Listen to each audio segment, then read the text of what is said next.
Hello guys, nandito na naman ako at eto, good news, bad news muna tayo. Good news sapagkat isang didilis ang nahuli. Okay? Nalabasan ng warrant at nahuli ngayon sa NAIA. At ang bad news, syempre, bad news sa mga didilis sapagkat ito ay isa sa kanilang mga puno.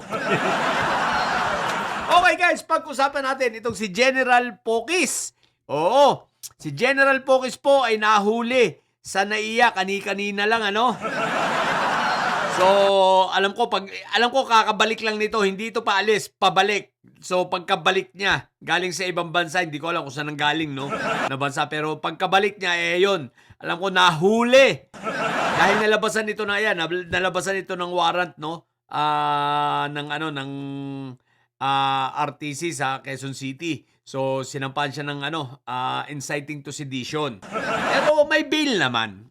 May bill naman yun. Pero ang kagandahan dito, at least, napaghuhuli na. At tuloy-tuloy na yan. At least may mga kaso kayo. Pero sana sa susunod, hindi na inciting, talagang sedition na, no? Kaya lang, magaling din ito mga to. Hindi gumagawa ng seditious, seditious act, puro inciting lang, Yun talaga dapat, pag gagawa kayo, yung mga pagre-rebelde na. Magdala na kayo ng armas sa rally ninyo para magkasubukan ng tapang ninyo. So, good news ito ha. Magandang balita sapagkat syempre, nauubos na yung mga yan. Napapagkasuhan na. O, shoutout kay Pulong ha. Malapit-lapit na rin yan. Iyutman, huwag kang mag-alala ha. Pag proceed na talaga yung, sabagay, nag-investigate naman ng ombudsman, ibig ko sabihin, pag ito isampa ng Sandigan Bayan, ha, tandaan mo, plunder ang isinampa sa inyo ni Boanggo. Pag kayo nalabasan ng warrant, dire-diretso kayo. Akala ninyo, matutulad kayo kay Inday Sayad na pwedeng i-halt muna yung i-hold muna yung yung warrant niya, ha. Sa plunder, dito, hindi. Dahil kayo pwede talaga malalabasan kayo, mangungulungan kayo. Pero congratulations ha, General Pokis ha. Sayang ang pagiging retired Air Force mo. Sinayang mo ang pagiging sundalo mo. Lahat ng pinaglingkod mo sa bayan na baliwala na dahil dyan sa pagpanig mo sa mga dutae. Obvious naman, alam naman ng taong bayan na ang mga yan ay talagang kriminal. Pinanigan mo pa. Isipin mo, hindi mo ma-call out itong kay Inday Sayad na intelligence fund.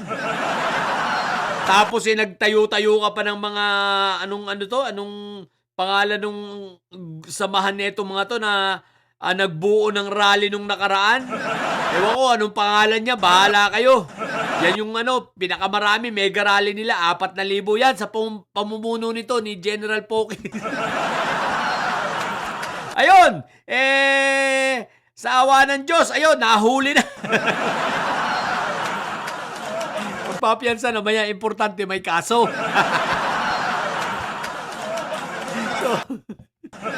Kawawa naman ng mga may sayad, nauubos na kayo. Hoy, mga may sayad, kahit anong gawin ninyo, wala kayong magagawa. Mga didilis na mga bobo, wala rin kayong magagawa. So, talagang kayo ay mauubos na. Hindi nga kayo dumami. Hindi na nga nadagdagan yung 4,000 ninyo, nabawasan pa. Tapos si Tio Moreno nyo, nang estapa pa. Estapa pa yung mga vloggers yun. Imiyak na lang kayo. Yun lang. Sa mga bobong mga didilis dyan, ang tatay nyo ay karton.